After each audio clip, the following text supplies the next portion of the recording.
All right, good afternoon, everyone, and welcome to today's presentation. We're going to be hearing from some esteemed public library directors from throughout downstate and newly upstate New York. So we'll get started in about 30 seconds.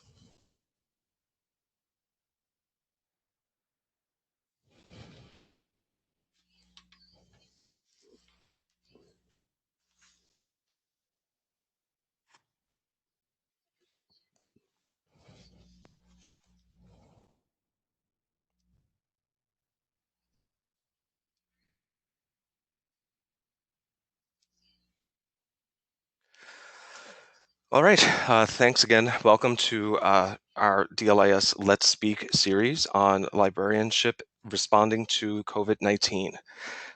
Today we're going to hear from public library directors, including Lisa Kropp, who's an adjunct faculty member here in DLIS and also the director of the Lindenhurst Memorial Library. Lisa, you can go ahead and unmute yourself. Christian Zabriskie is the executive director of the Onondaga County Public Library.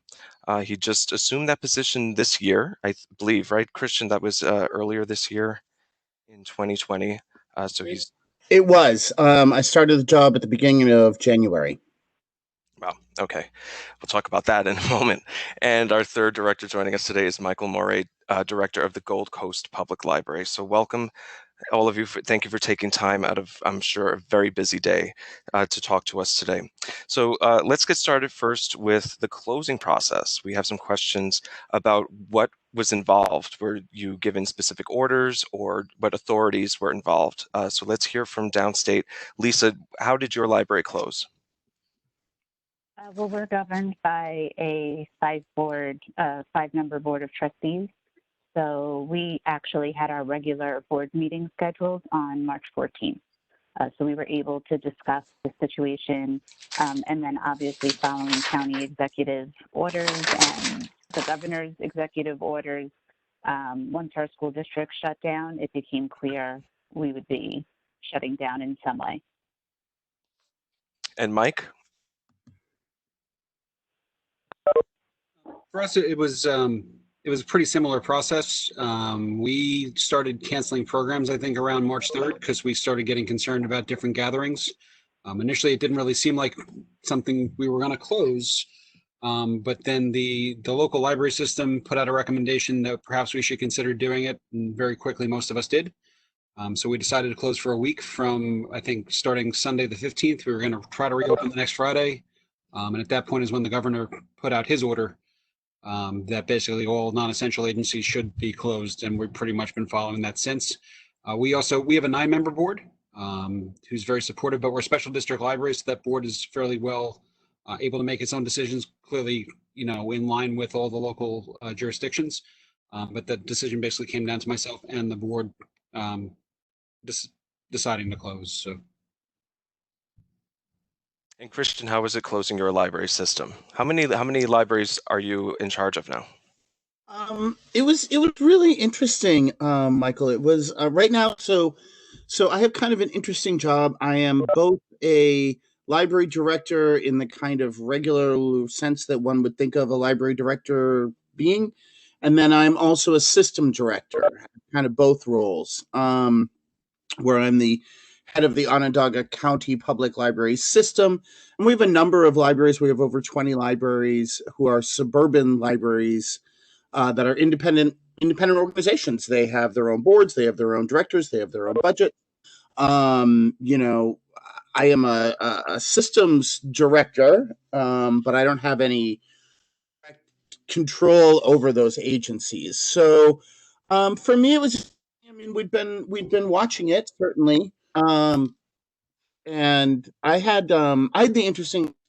I was going to be going down to do a speaking engagement down in Florida as part of my work with Urban Librarians Unite, and I was going to be at the School Library Journal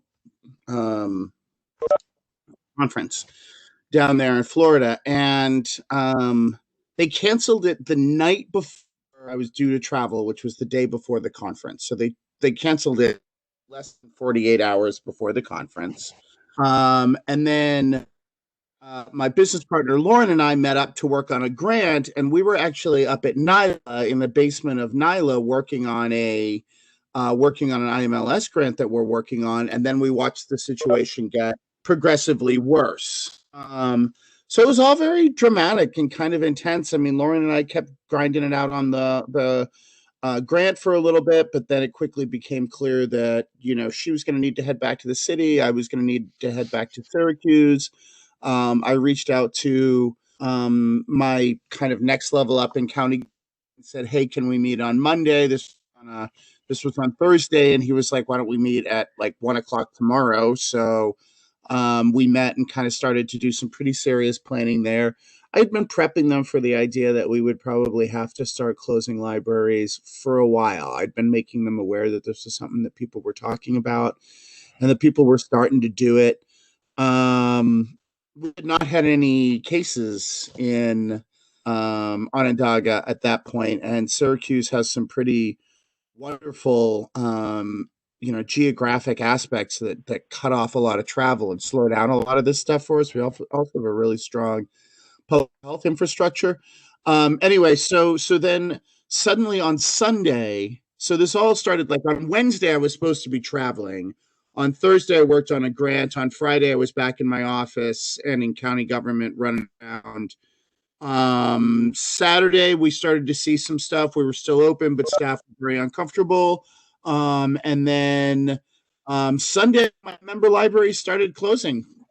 They started making the decision themselves to close. So we had some libraries that were going to be open, some libraries that were going to be closed. It's a big concern for us as a system, of course, because like if you've got library A, B, C, D, E, and F, right? If library B, D, E, and F all shut, then that's going to put a lot more pressure on libraries A and C because we're all still pretty close to each other, and we have one card will work in every one of these libraries. So that was kind of a problem that we had to kind of start thinking about. And then very quickly that turned into us shutting down on Monday when we had our first case. Our decision wasn't even my decision. It was it came from county government, which is kind of an interesting thing in that a lot of the decisions that we've had to make in this emergency have been things that I've been left to implement, but have not been something that I had necessarily a lot of input on, which is kind of an interesting thing. Actually, to jump in on what Christian said, that was a big part for us. We're a small library in Glen Head. We serve about 11,000 people. And once the Nassau system made their recommendation that, maybe libraries want to consider closing, a lot of the big libraries around us started closing. So Port Washington closed and Roslyn closed. And at the point where they're closed and we're still open and we're the little guy with 4,400 square feet, that's not a big enough building to begin with. And all of their patrons, knowing we're open, can now start coming to us. We're just not built to handle that. So at the point where everybody around us is closed, even if we wanted to stay open, we needed to close because our situation had become a lot more untenable because everybody else went. And of course, as Christian said, at that point, the decision started coming down from the state and it wasn't really a choice anyway. But at least early on there, that was a big consideration is we can't keep up with everybody's patrons.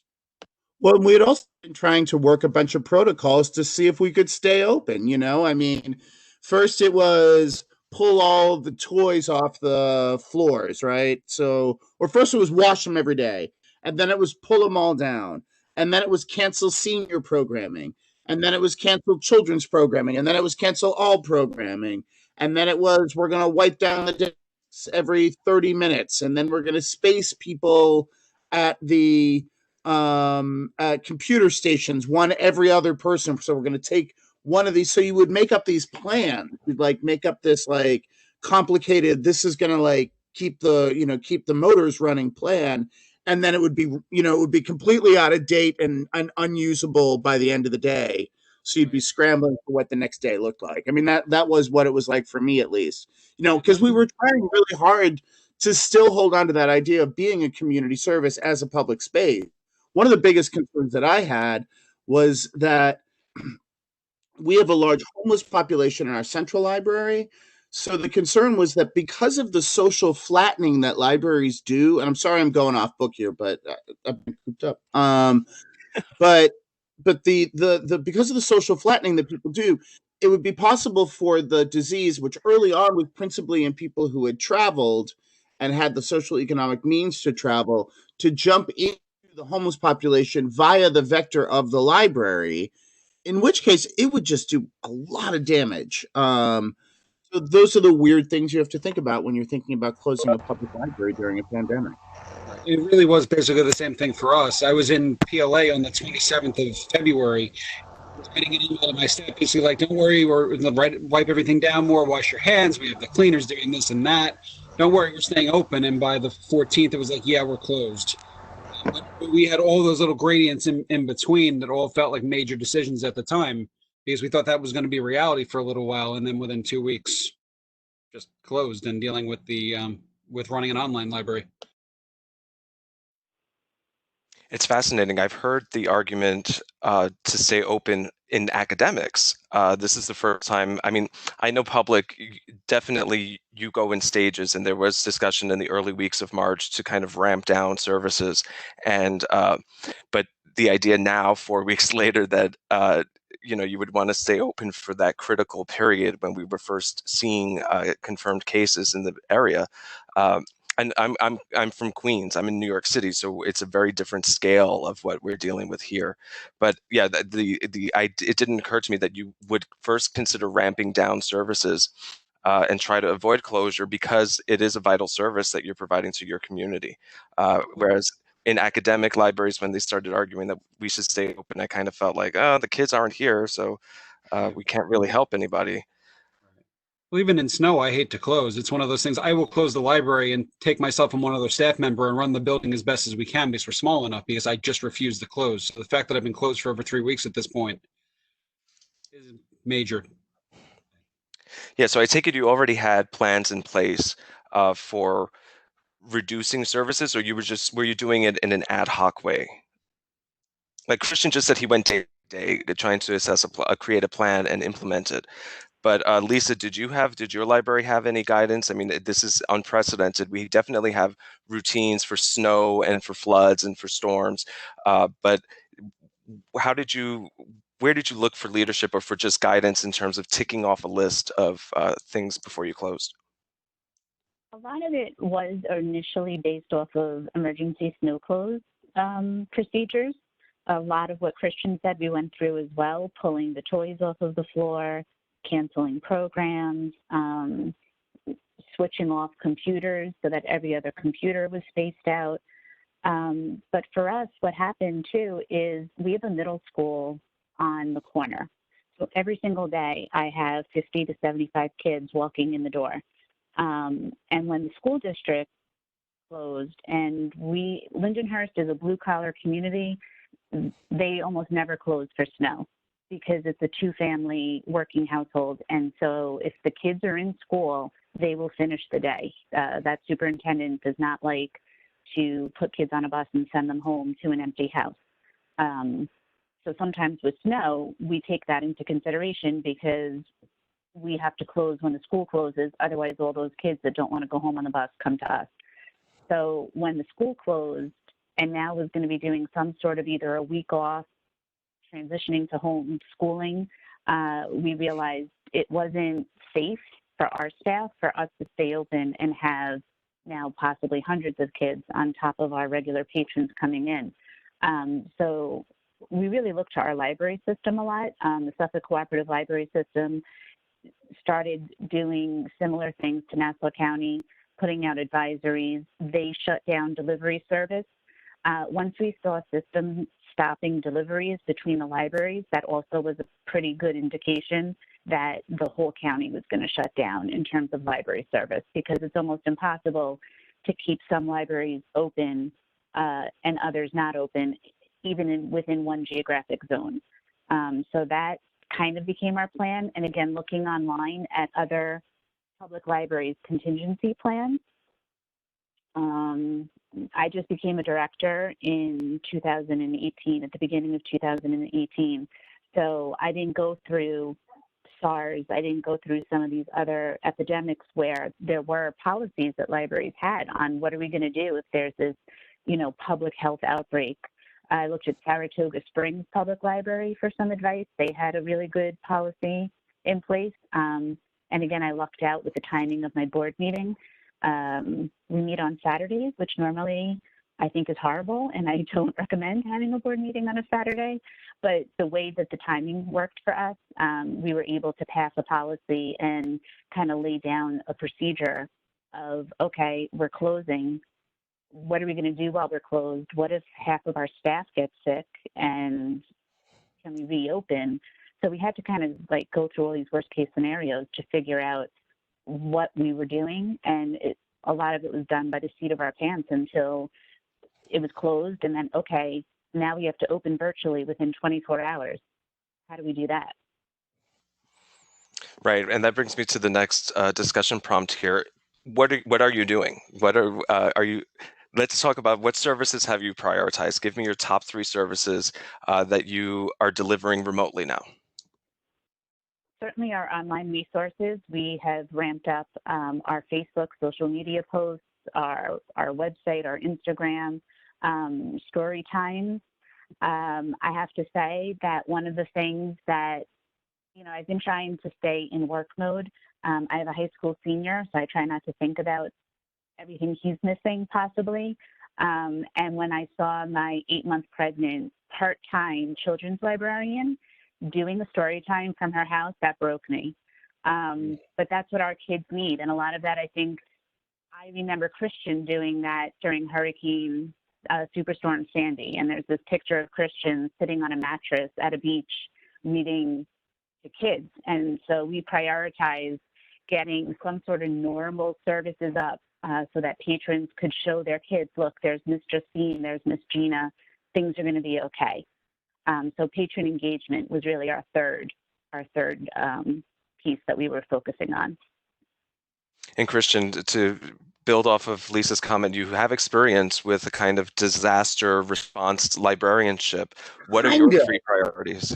I mean, kind of, and that was a super kind thing to say, and thank you so much, Lisa. That meant the world to me that you would say that. I mean, it was kind of like Sandy was intense, but it was like out in the Rockaways, and then the rest of New York. I mean, there was certain stuff going on. There was fuel shortages. There was, everybody was kind of shaken, but it wasn't like this. I mean, this is something else, I mean, this is everywhere. It is a pandemic. It is everywhere, and so it's really hard to kind of step away from it. I'm doing story time now. That's something that my library, honestly, we could get a little bit faster with. We've had some other stuff kind of going on that's been hard to start directing our programming outward, but we're starting to do that now. That's a big thing that we've just started this week. I actually have been doing story time myself. I read chapter books at 11 o'clock every day. Today I had 100 people watching, I try and be very calm. It's really about being a very calm voice. Kind of immediately as we started looking at being closed, I'm really fortunate. I have a great team at Onondaga, and I have a brand new head of acquisitions, and so she's really out to like prove herself, which is great. So people, it's great to be a person in a new job and have somebody else who's also new in their job as an aspect of your organization, because you can kind of feed off of each other's energy. And so I was like, just go get some stuff. So she very quickly got us Tumble books. I kind of sicked her on Mango. She got us Mango. We set it up so that you can get a library card without physically coming into the library, because it's kind of a bummer if you're like, hey, look, we've got all these amazing services, but, John Q never walked into the library because he just never thought he needed it, or she never thought that she needed it for Jane Q. And now how do they do that? How do they access it? They can't show up. They can't give us a proof of ID. They can't fill out the form, the little card that is a contract. You know what I mean?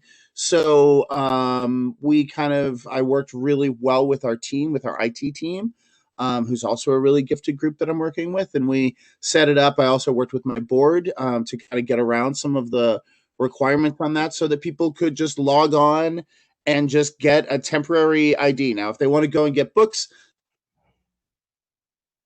will not get them books. They can't like go into a library and check out books when we reopen again with this number, but it will allow them to access all of our stuff that's digital. And then I've been rehabilitating a lot of funds. you created a new class of patron then for this kind of temporary reality. Essentially, I mean, it was sort of there, but now we've kind of mainlined it and got a lot more things around it and made it a lot easier. You can go right on our website and just get a card just like that. And that's kind of the point. And then you can access it, you know. Mango, to their credit, was awesome. Katie reached out to them and they were like, look, we totally want to get your business and this is what that's going to look like. But for now, let's give you like 2 or 3 months for free just to get us over this time. So to their credit, they're doing that. So that's pretty great, you know. So yeah, so that, and then also my team has done a really exceptional job of pulling together stuff for home people who are now homeschooling. And something I really like, and something that we did that not I had nothing to do with, was that my team did a section on our webpage about health, but not just about COVID-19. There's a whole section in there about mental health and mental health resources. That's important. I'm going to give a talk next week about coping and well-being on this channel, on this webinar series. Mike, what are your top 3 priorities in terms of service provision to your homebound, quarantined public? In many ways, we were kind of lucky because we had 2 things going for us. One of them is the fact that the Gold Coast Library is the first new library in Nassau County in 60 years. We opened in 2005. We never had a print reference collection, and we have a tiny collection. So we, from the moment that we opened, have been really focused on digital resources.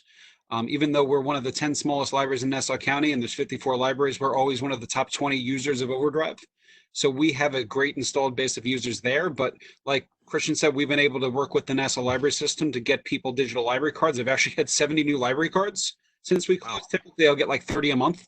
I've got 70 new library cards, and we'll invite them all in to get full cards when we're back open again.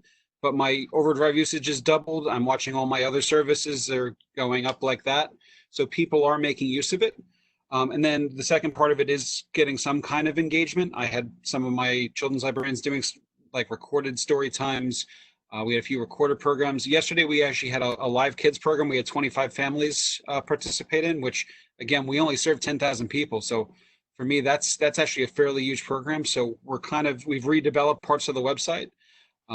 That's the other unique part about us is I used to be a software developer and I used to be the electronic resources manager at the system.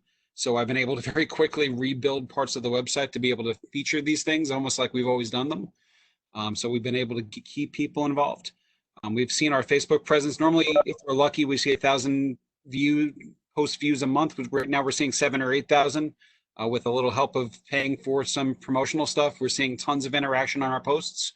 So we are keeping connected with the community.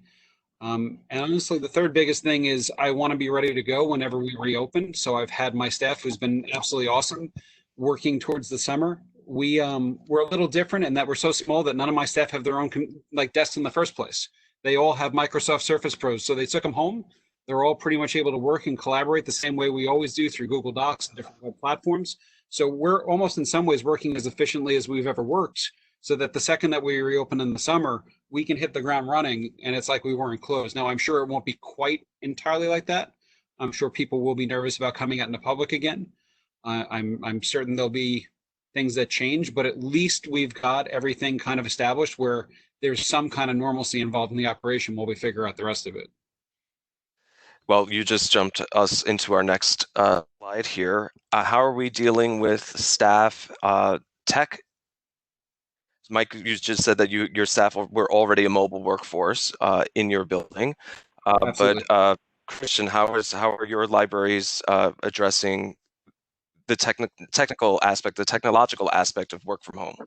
I mean, staff has been extremely challenging for us, and the work from home aspect of things has been extremely challenging for us. When I 2 weeks ago, I guess 2.5 weeks ago now, I had a staff of 183 in the Syracuse system. So the Syracuse system is 11 branches.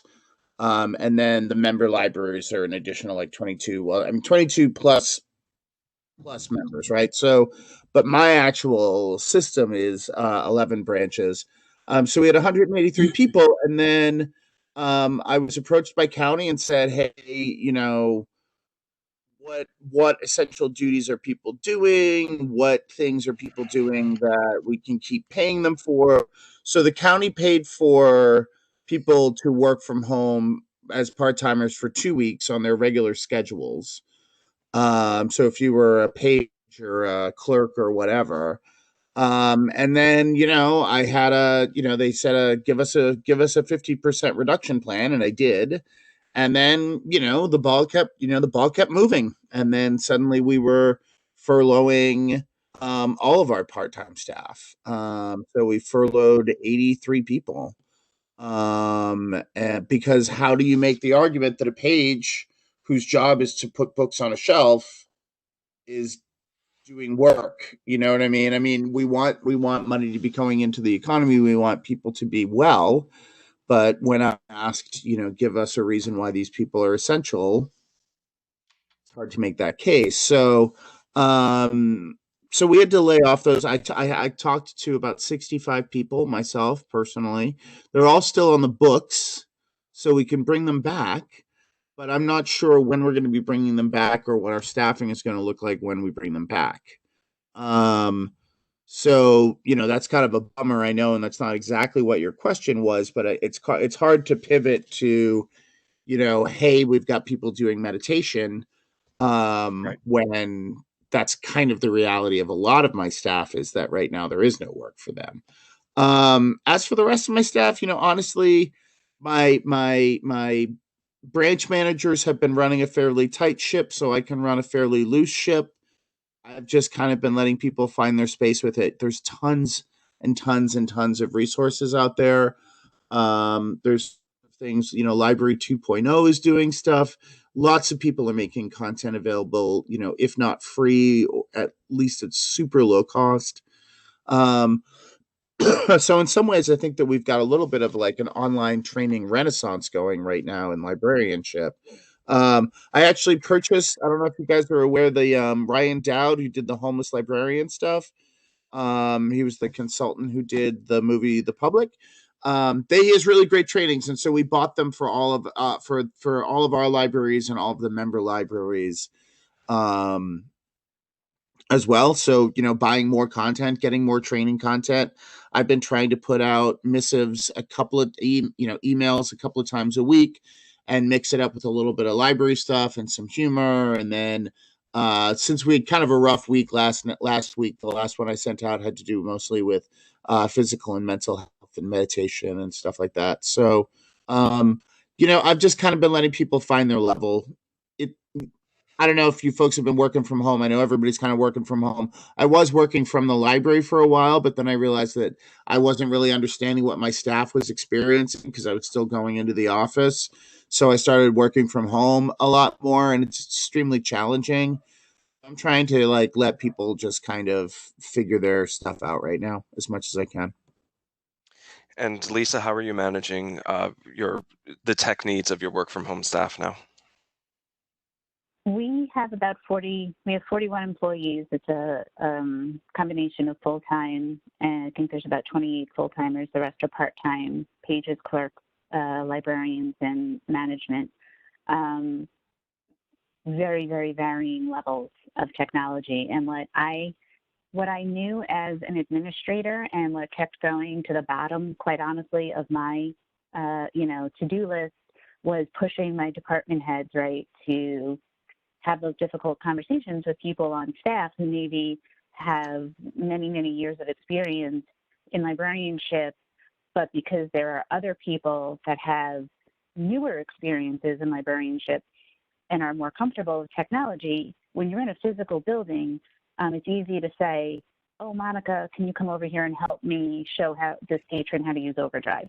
And so those other staff members never get comfortable with technology. So what we found out, one, we did a really quick survey, who had technology at home, who didn't have a laptop, who didn't have Wi-Fi. Our tech guy, Brett Whiteford, who apparently I am channeling Brett Whiteford on this WebEx, thanks to computer cookies, but he took our teen laptops out of the teen area since we were going to be closed for what we thought was 2 weeks. And he repurposed those, and we sent them home with staff members who needed a laptop. We sent home some Wi-Fi hotspots. We gave the rest of our Wi-Fi hotspots to the local school district, who realized they had far more people at home without Wi-Fi and broadband, and so we launched things out there. We purchased TeamViewer for our management team.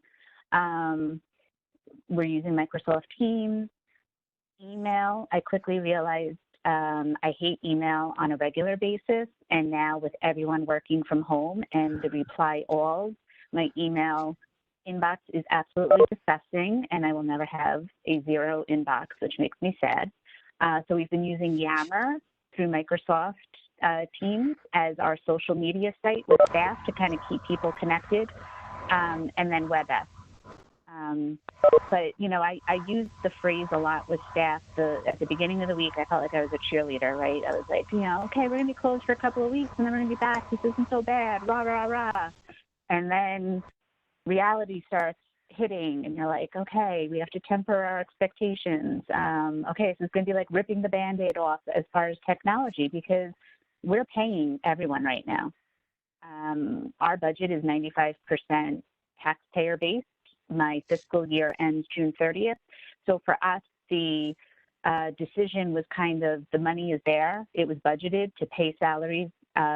We want to keep paying those salaries, so people, you really are going to be working from home. And it quickly went from ripping the Band-Aid off for some staff members to, by the end of last week, I basically said to them, look, we're doing surgery without anesthesia. Like, it hurts. It's hurting all of us, and I need you to learn. I need you to watch the webinar. I need you to go on to the help sheets that we never look at on all of these different websites and look through their tools. And to their credit, they are figuring it out, and they're doing things that they've never done before, which is just awesome. I have a librarian made a video. She's never made a video before. She put up a video on YouTube for us. You know, the commercials for all of the different resources that we have that we're now pushing out there. We're 100% tech-based, and what I'm now telling them, when we get back to our physical building, this isn't going away. You know, our physical patrons are going to come back, but we're getting all these new people online, and so we still have to now engage them online. So we're really broadening our work. The other thing we did really quickly was we're starting to make teams now this week when we realized, okay, we're closed for the whole month of April, probably at least the first 2 weeks of May, I would think. So our pages and our clerks, we're putting on teams with the librarians so that they are contributing some level of, you know, my team pages. What are they watching on TikTok? What are they watching on these other gaming channels that I know nothing about, that our team librarians can then build content off of? You know, what's trending, and professional development. We're having them all do a lot of professional development. The good news is everyone can take their sexual harassment training online nice and early and get that out of the way for the year. We'll have Is that even up to date now, though? Do we need new sexual harassment trainings for this new paradigm? Yes, but we do, well, we use KnowBe4, which is an online, and they do new videos every year, a new online training. Yep. So we're going to have, and they also have like a lot of computer phishing scam trainings on KnowBe4 as well. So again, staff who aren't frontline staff working are doing a lot of this training behind the scenes. So I can say they are doing things at home, and that's why they're still getting paid. That's fantastic. I think that's a really important tool set that people are being exposed to now for the first time. You know, just that, and there's so many resources available. I was tempted 2 weeks ago to kind of put together my own resource, but then I said, it's out there. Everybody has lists of free trainings, or the vendors are providing training. Something I think is actually remarkable is how the vendors are all of a sudden, they can give you 2 free months of a product that they were charging you an arm and a leg for, you know, last year. Or I got a text message from Verizon that said they've added 15 gigs to my data plan. And I'm someone who has spent hundreds of dollars a year in overages, and they've never offered me any kind of discount, but now I have suddenly free. So it's interesting how industry and the economy is shifting, and we're starting to see that, data and Wi-Fi, yes, access to those things are scarce, but the infrastructure is there to support more connections and more connectivity and more access. And now it's up to us to kind of pressure these industries to make that available to people at affordable rates, so that if we're ever faced with this kind of crisis again, it won't be a choice between, being able to work from home or not being able to work from home because you don't have the infrastructure because it's so much of a financial hardship. So it's I an do want interesting to area comment to on change. that almost everybody's doing that. Some people aren't, and the ones who aren't, we're noticing that too. You know what I mean? I Absolutely. mean, Michael, your point is Absolutely. pretty much on the nose. The people who are coming out and helping out, we're seeing that. People who aren't, we're seeing that too. We're writing it down. Um, We're taking notes. so So under this question of lessons learned, first I want to go into maybe a space. This came to me the other night. Is anybody working on a dream project that before you didn't have the time for? I know that you guys are at director level, so you obviously don't have a lot of spare time during the day, but is there something on the horizon that you felt would have been impossible if you didn't have this opportunity? Or is there something that you want to seize right now and kind of bring to the table? I think staff morale wise, I mean, it's one of those things. We actually were probably having a little bit of a rough time right before we closed. And in some ways, this is a nice hard reset to really kind of look at everything and kind of come back fresh and just be thrilled for everybody to see each other. And kind of take that into excitement for serving. I mean, everybody always does a great job of serving the public, no matter how we're doing. But I think this is about as big a reset as you could possibly get, being away from each other for this long, and it kind of gives us time to kind of get organized in ways that you can't when you're serving patrons. Again, my staff are all on desk when they're doing their work. They don't have their own desks, so when they're working on newsletter, when they're working on building collections, literally every 5 minutes, they're stopping to help patrons. And that's wonderful. That's why we're there. But this kind of allows everybody to kind of take time and everything all settled. And when they come back to work, maybe they're working better.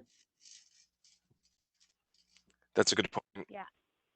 I'm laughing because I'm looking next to me on the floor is a giant satchel of about 30 work folders where I was like, I can work on this. I can work on this. I can do this project. This is going to be awesome. It has sucked because what I found is the days that I took a mental health day and was like, I'm going to work from home, and you get a lot of work done at home. That's because everybody else was in the library or in school or in their office.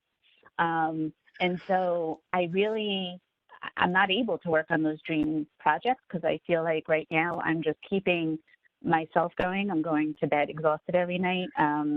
I got an email today from, a teacher. I'm the mom that, by the way, has never looked at schoolwork because my attitude is, I'm busy doing my own work. That's yours.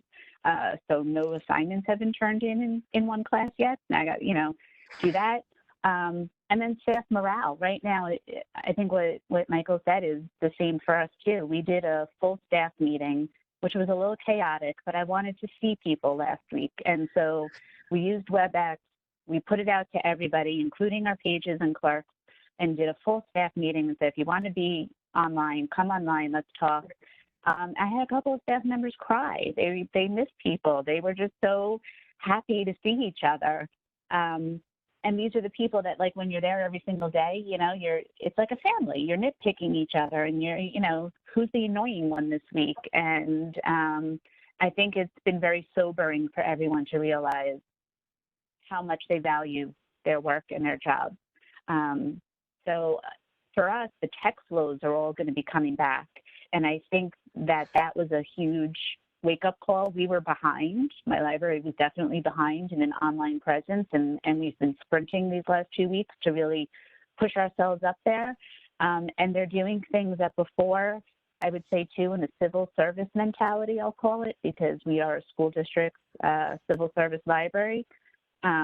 Before, it was all like, that's not my job, that's not my job, and all of that has gone away, which I take as a positive right now from this horrible environment that we were all forced into. because we also have temporary library cards, and now we realize that the people who need the services the most can't get them with the temporary barcode, right? Like for us, our county has BrainFuse, which is online tutoring. And so now you have all these school kids in the entire county home, and you have parents who are not teachers, and so they're all trying to get on BrainFuse.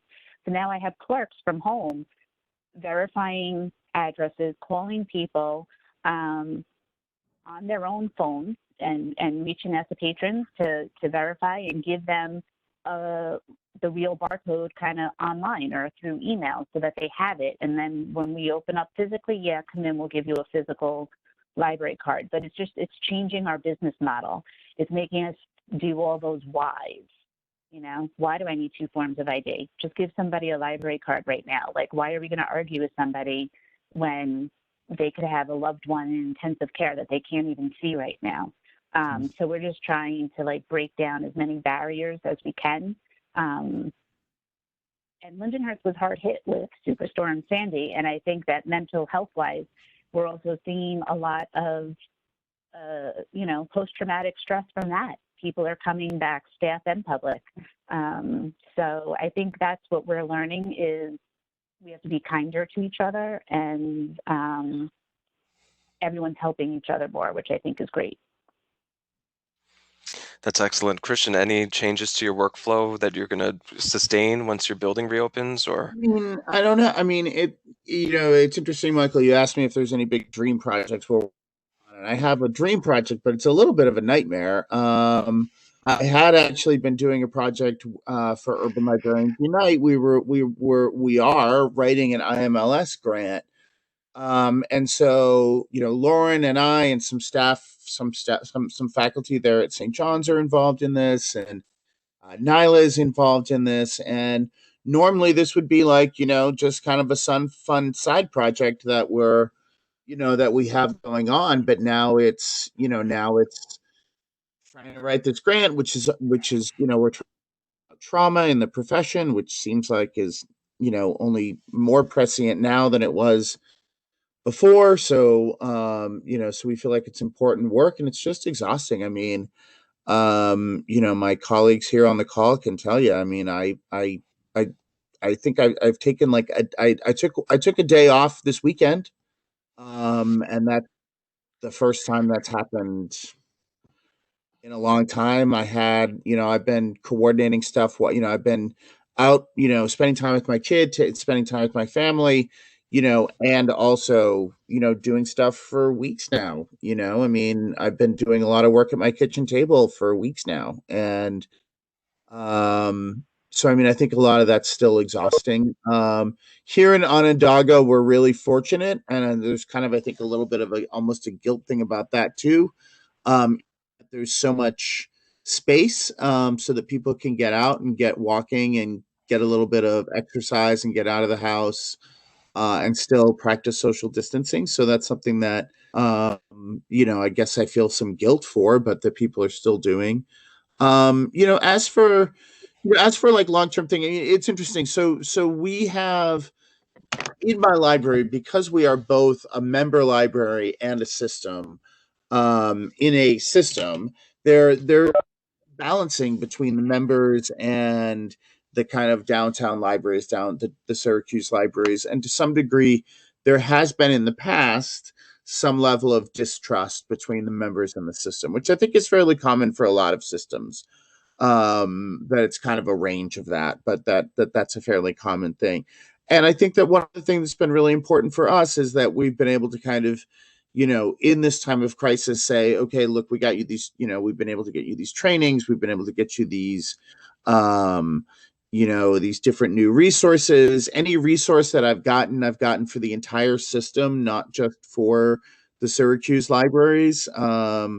And that has made a big difference in cost, but it's been worth that for me. It's been worth it for me that everybody in the county, not just in the city of Syracuse, but everybody in the county itself, has access to these new things.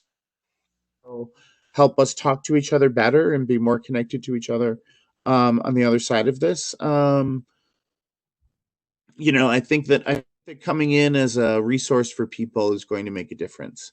And I think that we're all going to be looking at some very interesting and potentially challenging advocacy seasons as tax revenues get very tight, particularly around the sales tax.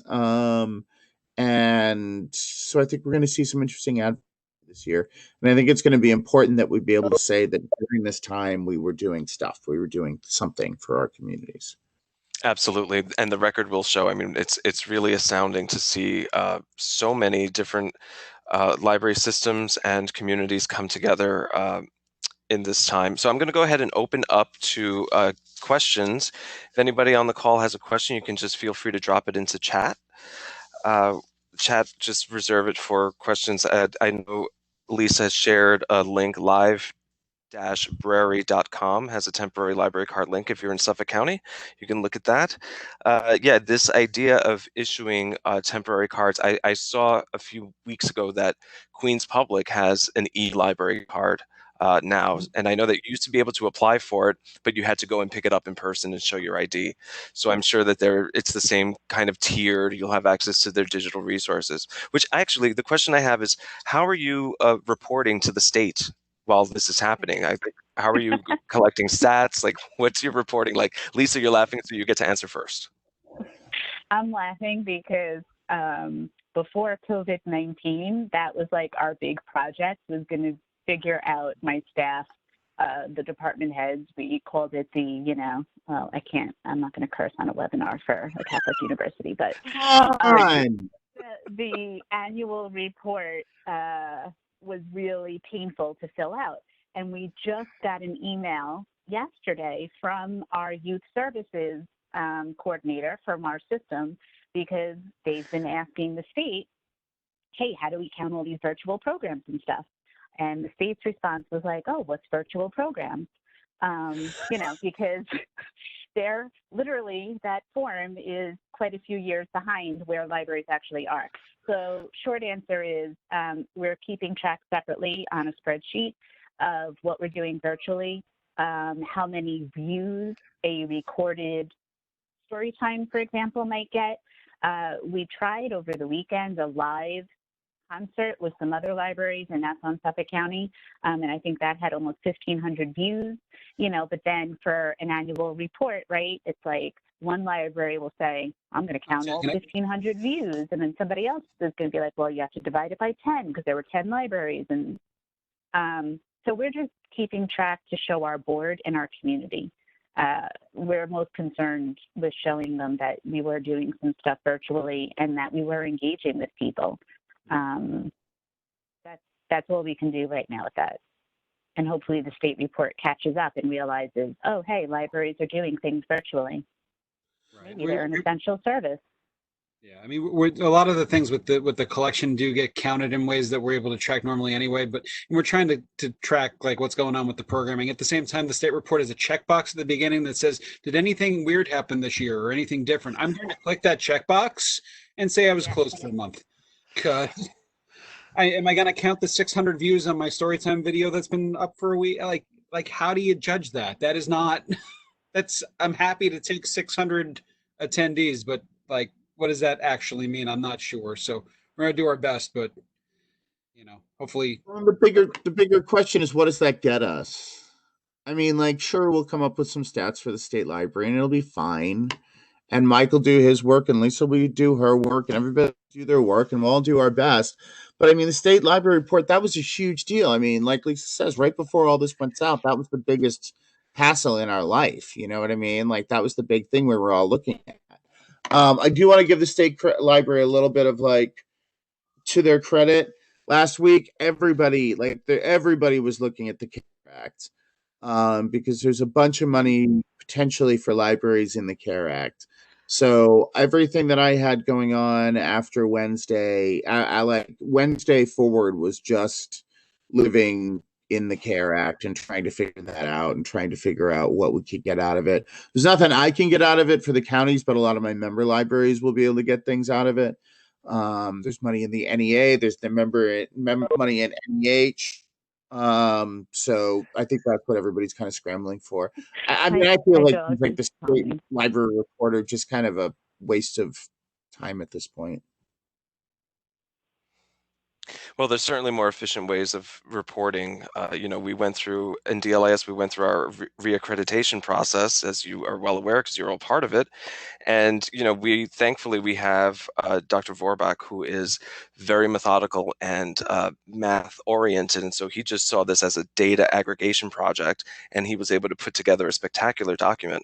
But I'm hoping that sometime over the next few years he gets onto the committee of accreditation and explodes their process, so that instead of putting together, for that I had to print out 20 hard copies, bound hard copies, 200-page report, and include a digital copy as a PDF in a thumb drive physically attached to that paper copy. And it's, you I'm giving you a PDF.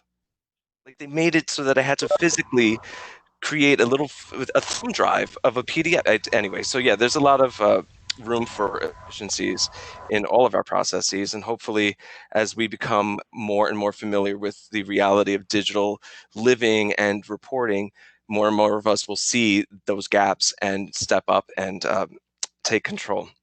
So we don't have any questions in the chat. I want to thank our three speakers for coming in. It's been a pleasure talking to you. I hope we didn't take up too much of your time today. I'm going to make a quick plug. Lisa Kropp will be teaching for us this fall. So if you're in DLIS advisement registration window right now, take a look at LIS 271 Special Topics, Sustainable Thinking and Practices in Libraries. Is there anything you want to mention about the course, Lisa? Thank you. I'm involved with the state and ALA's sustainability work, and it's something, it was added as a core value of librarianship. And so it's something I think that library curriculum needs to address fairly quickly. And so I put that together so that we can look and see how public libraries, academic libraries, school libraries are handling work within the field of sustainability. It's very important, especially I think now that we all have our hands kind of into this pool of thinking longer term. Like, are we going to be out of our jobs for the next 4 weeks, 6 weeks, 8 weeks? It's a good moment to reassess and think about making things sustainable. Christian, your work with Urban Librarians Unite, when are you, is your conference still happening in May? The conference has been pushed off till September. Hopefully in September we'll be able to have at the Brooklyn Public Library. We're planning on keeping the program the same. We had notified all of our speakers and stuff. So yeah, we pushed that back to September. We're hoping to be doing some webinars, increasingly in partnership with Metro. We've been doing a bunch of virtual happy hours, which is kind of fun too. Everybody just I did one myself last week. You just kind of sit in your house and hang out. We're staying busy. I think everybody's staying busy. I think everybody's working really hard to get through this strange time. Right. And Mike, now that ALA has been canceled, your summer's opened up, I'm sure. I don't typically go anyway, but yes, summer seems a little bit more relaxed. Right. Well, we're all looking forward to it. Thanks again, folks, for tuning in. And thank you, Christian, Lisa, and Mike, for speaking with us about your experience during this period of unprecedented isolation. I'm going to wrap up the show today with just a reminder. On this Thursday, April 9th, we're going to hear from our archives and records management panel on their response to COVID-19. Then next week, we're going to have Dr. Singh and some graduates of the Certificate in Management for Information Professionals talk to us about crisis management. And then next Thursday, I'll be joined by a very special guest to talk about coping and well-being. And then we're going to head into the week after that, providing remote services to older adults. We're going to hear from an alumna who works at Brooklyn Public Library. And then after that, we've got 2 more sessions, and they'll be announced in subsequent sessions. If you're in Yes, registration is open this week, so go ahead and register for your classes. There is a problem with multiple 271s. We're working on that today, and we'll get that notification out to you soon. And if you're in your final semester, don't forget the DLIS ePortfolio for May 2020 degree conferral is due on April 15th. Thanks again, folks. Stay home, stay safe, and we'll see you in a couple of days. Wash your Thank hand. you. All right, bye. Wash your hands, exactly.